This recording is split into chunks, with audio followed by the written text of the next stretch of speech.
The Pet Shop Boys are a quintessential British band, and to me, the most important band of the 80s. One of the great British pop bands. You can aspire and become national treasures, but you can still be fiercely intelligent. Very much kind of masters of their own destiny. In the theatre of pop made for clubs, one of the smartest combinations of music around.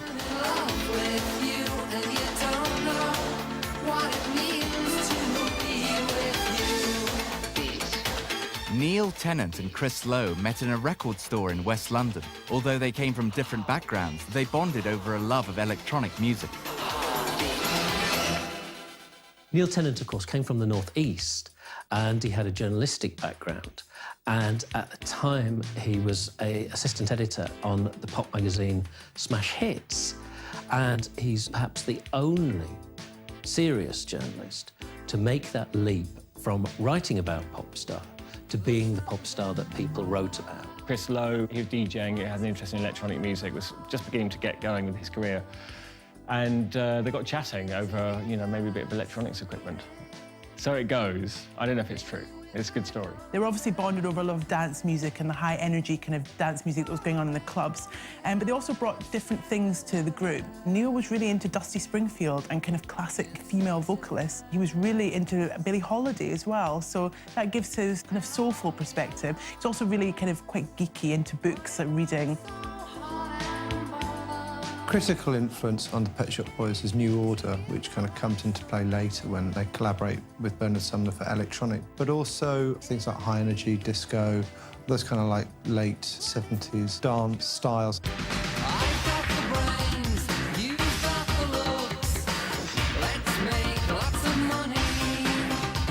Their influences, you could sum them up in one person. Bobby Orlando, who was better known as Bobby O. Now, Bobby O was an American DJ, producer, and an artist himself. And he effectively invented New York gay disco. They recorded an album together. This album never came out, and Bobby O had to be paid off.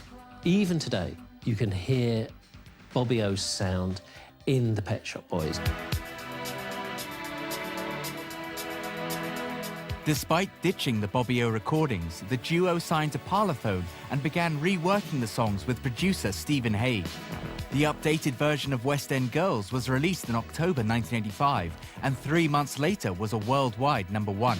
Sometimes you're better off dead. There's a gun in your hand that's pointing at your head. You think you're mad, too unstable, kicking in chairs and knocking down tables. Singles took a lot longer in those days to take off. The word of mouth was good, and the word about it just spread, and eventually it became the hit it was destined to be. In Western town, a dead-end world, the Eastern boys and Western girls. It's about coming down and discovering Soho, and the whole thing's quite exciting. There's an element of feeling like an outsider, but there's also an element of being able to, anything's possible. You know, you can take over, you can reinvent yourself, and you can make an impact on the capital. I think that's why the song resonated so deeply. It had Neil Tennant's journalistic eye. For example, the line from Lake Geneva to the Finland station, which is the journey that Lenin made when he came to what would become the Soviet Union from exile in Switzerland. From Lake Geneva to the Finland station. And this was just tossed into a #1 pop song. And I think people responded to its mysteriousness and its very, very Britishness. Off the back of the success of the single, their next release, Love Comes Quickly, built on Tennant's ambiguous lyrics. You can live your life lonely. Heavy as stone. I think the fact that the lyrics were ambiguous was something that he quite enjoyed on those early records. I mean, he didn't come out as being gay until the early 90s. I think that definitely helped with their universal appeal. It meant that kind of everybody could relate to their music. I think it was kind of difficult at the time to come out as a gay man anyway, but I think it definitely helped for people to be able to relate to him.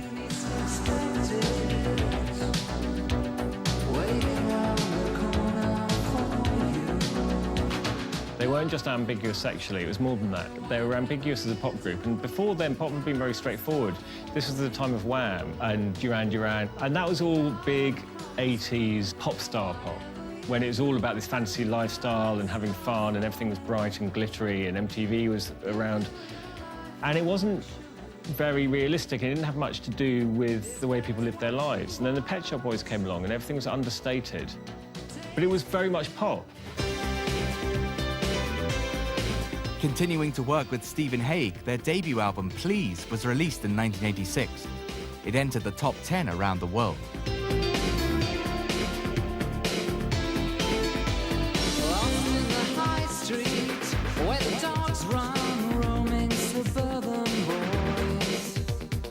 The first Pet Shop Boys album, Please, it's not their most advanced musically. It's still kind of quite primitive in terms of the electronics. Stood by the bus stop with a felt pen in this suburban hell. Please had songs like Suburbia. It was kitchen sink lyricism. But this was the first time you heard that kind of music in a really pure pop format. Let's take a ride along with the dogs tonight. They sound good on the radio, they're catchy, they've got melodies, they do that kind of thing. But, you know, he has this very kind of deft way with these very kind of witty, erudite lyrics. As a debut album, it was a calling card which said, look, we are very much 80s. We can't do anything about that. But bear with us, and you'll see that we're not just a singles band.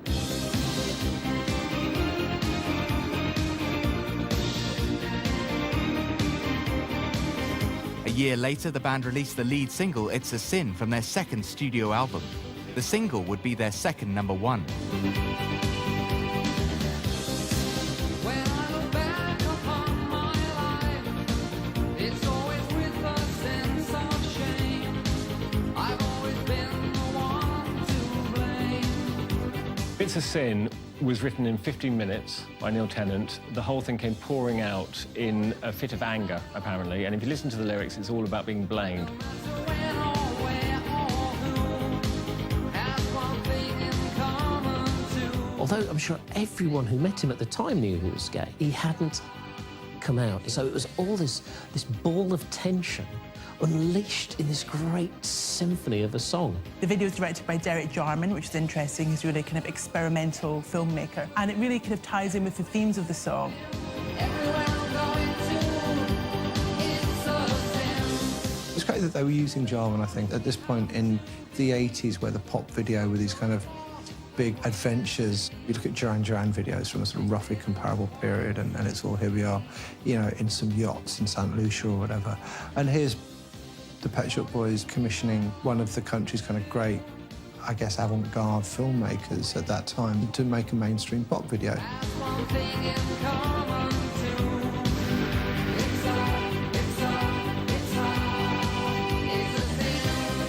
It's a Sin, and the band's second album actually featured higher production values than any of their previous efforts. The album also provided the duo with a chance to work with one of Neil's heroes, Dusty Springfield. Since you went away, I've been hanging around. I've been wondering why I've been down. Dusty Springfield, although of course now she's regarded as the foremost lady of non-American white soul, she hadn't had a hit since 1969. She was forgotten. There was something fun and quite affectionate, I think, about that song, and the idea of Dusty Springfield and all her background. And they brought her along, they sort of welcomed her into the fold. So I think it was great, and also it is a great song. It actually showed the line between them in terms of how she'd influenced them, and I think their voices really worked well together. I think it was lovely. At night the people come and go. They talk too fast and walk too slow. Chasing time from hour to hour. I pour the drinks and crush the flowers. The band's third album, Introspective, looked at the duo's dance influences as inspiration. I get out of bed at 10:30. Phone up a friend who's a party animal. Turn on the news and drink some tea. Maybe if you're with me, we'll do some shopping. Introspective is a really interesting record. It's moving away from the obvious pop. The idea was that it had longer tracks, which were kind of meant to be like a series of singles, I think, a series of 12-inch club singles. And critically, it did really well. I could leave you, say goodbye, or I could love you if I tried. make an album of 12-inch mixes and then release the singles as the really short version. Just a great, kind of silly but fun piece of pop subversion.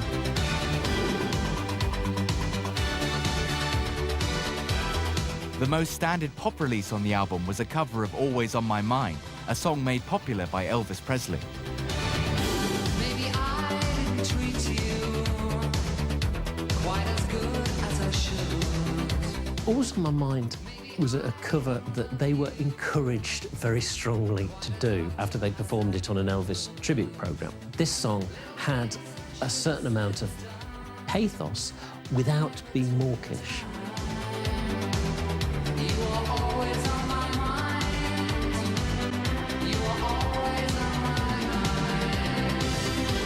I think it's my favourite in terms of just other cover versions of that song. Because of the way it's done, it's synth and it's keyboard, and there is the kind of slight camp element to it. It's quite radical in the original context. It's one of those where it should really be horrible and a bit sacrilegious, but it just really, really works. And it retains the qualities of the original, but takes it somewhere new. And it sounds like a Pet Shop Boys song, which is the most important thing.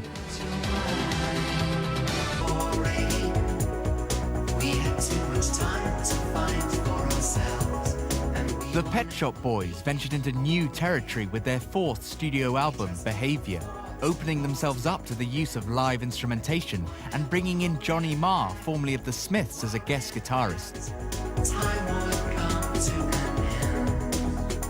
I think it gave their music a kind of more reflective quality and a warmer sound, actually, which a lot of people were a bit critical of them being quite kind of cold sounding at times and being distant. But actually, this gave them a kind of more mellow sound, and I think it worked really well.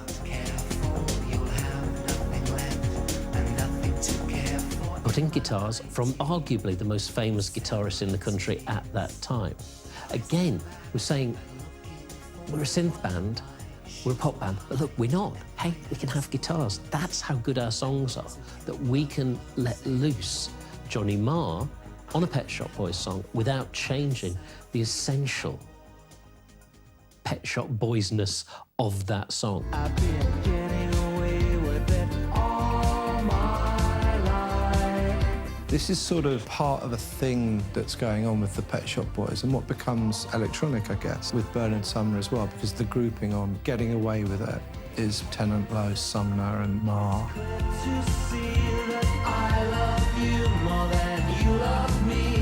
So you had Johnny Marr, Bernard Sumner from New Order, and Neil Tennant, and they had a big hit with a song called Getting Away With It. And it's still a kind of electro-pop song, but Johnny Marr was trying to get away from the sound that he created with the Smiths. At the same time, perhaps the Pet Shop Boys had been so resolutely electronic, it was just trying new things.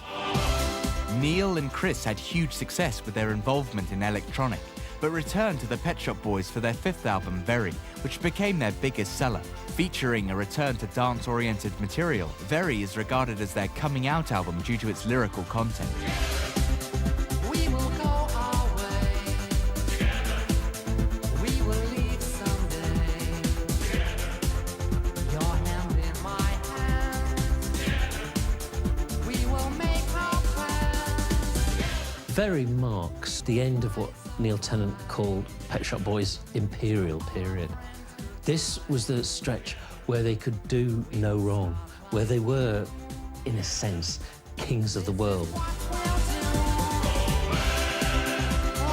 Very obviously had Go West on it, the cover of the Village People song, which was just an enormous, enormous, enormous hit at that time. And it came with a really, really cool video when they really started to embrace theatrical costumes. There's always a kind of graphic idea with the Pet Shop Boys. It's a bit like a band of two very clever graphic designers who decided to make music. I mean, that single was just unavoidable. It was everywhere. They were charting it on football terraces, which is incredible, really. Village People via the Pet Shop Boys got to the football terraces. Change our pace of life. We will work and strive. As the 90s came to a close, the Pet Shop Boys began working on a musical. The tracks they had written would become the album Nightlife, and as a result of its musical beginnings, it featured many different styles of songwriting. What a performance tonight. Should I react or turn up the light? Nightlife is possibly the great lost Pet Shop Boys album. For some reason, it's not seen as one of their finest works, and it really is. You Only Tell Me You Love Me When You're Drunk has this country influence, and it's something that where you hear the lyrics, you know that Neil Tennant has always had this slightly maudlin country influence in his lyrics. Only tell me you love me when you're drunk. Country music's all about stories, isn't it? And very often slightly sort of self-pitying stories. It's really kind of beautiful and kind of melancholic, and much more kind of stripped down and emotional, and I really like it for that reason. Well, I know that Chris Lowe is a big fan of country music, as well as, you know, being Mr. Disco. The band changed their sound yet again for their 8th album, Release. Once more, they worked with Johnny Marr and returned to producing the tracks themselves. Having collaborated with architect Zaha Hadid on their world tour, they combined with other leaders in different creative fields for the single releases.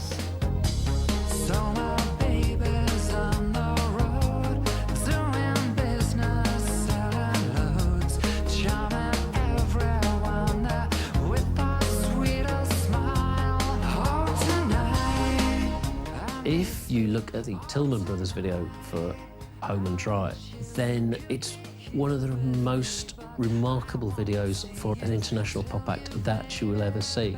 Essentially, it's some very, very slowly moving photography of some mice in a London Underground tube station, interspersed with some Pet Shop Boys performance footage, which seems to have been, I think, recorded in somebody's garage, and which they must have spent about 20 pence on. Oh, dark and frantic, transatlantic miles. Oh, tonight, I miss you. You can imagine the poor executives at the record company seeing this and weeping. The band continued to channel the art scene and soundtrack the silent film Battleship Potemkin. They also contributed to a concert with Trevor Horn, with whom they had worked before on Left to My Own Devices. Trevor came on board to produce the album Fundamental. Before we ever met, I felt like everybody did. You were just a moron, $1 billion kid. I think Fundamental is an important Pet Shop Boys album for a couple of reasons. Firstly, the kind of the detailing that they're working up with Trevor Horn in terms of string arrangements and orchestral arrangements has become really textured, very rich at this point.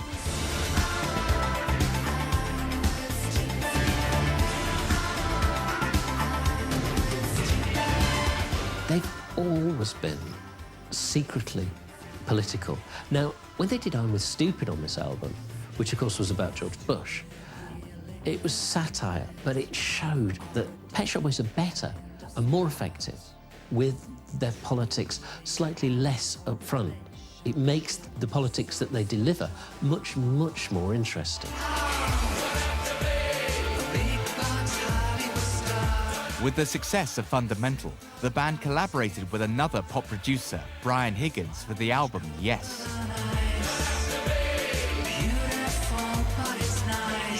Brian Higgins is the guy behind Xenomania, which for a while was just pushing out all the big pop hits, Sugar Babes, Girls Aloud. Neil and Chris kind of hook up with them. What better? You know, these are both, well, both in terms of like acts, very smart kind of songwriting machines.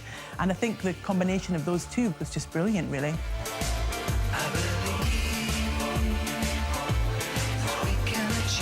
I think that the Pet Shop Boys are very much kind of masters of their own destiny. I think that the vision that Neil Tennant and Chris Lowe devised is very singular and it's very much theirs.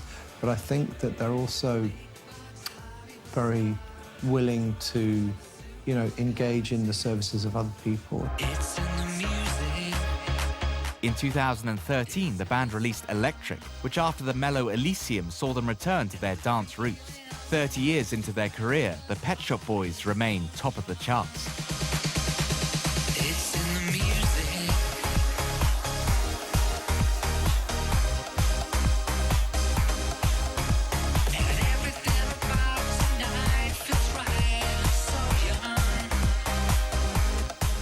Lyceum, which I thought was really good. It was about getting older. You know, they were older and they weren't pretending to be 21-year-olds anymore. I thought it was a fantastic album, and it didn't do very well. So then, for Electric, they went back to just doing sort of high-energy dance. They've still got an eye on what's going on in terms of British culture. So dance music has been huge. So Pet Shop Boys do a huge euphoric kind of dance record, working with Stuart Price, again, a different producer, trying different things out.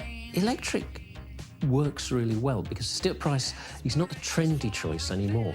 He's an established dance producer who knows how to work with big acts. He brought them back to the dance floor without making them sound like a Pet Shop Boys tribute act. And that's why the album is so strong.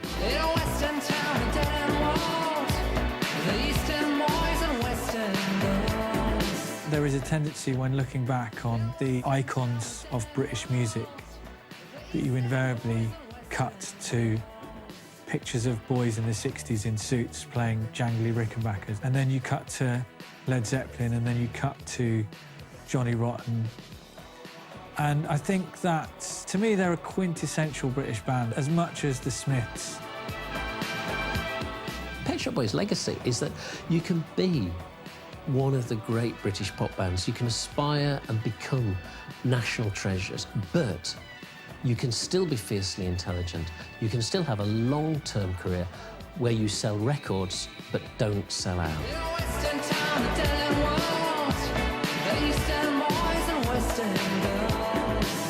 More Pet Shop Boys on the way. They're playing the O2 in a gig from their Pandemonium Tour 2009 in concert next on Sky Arts 1 HD.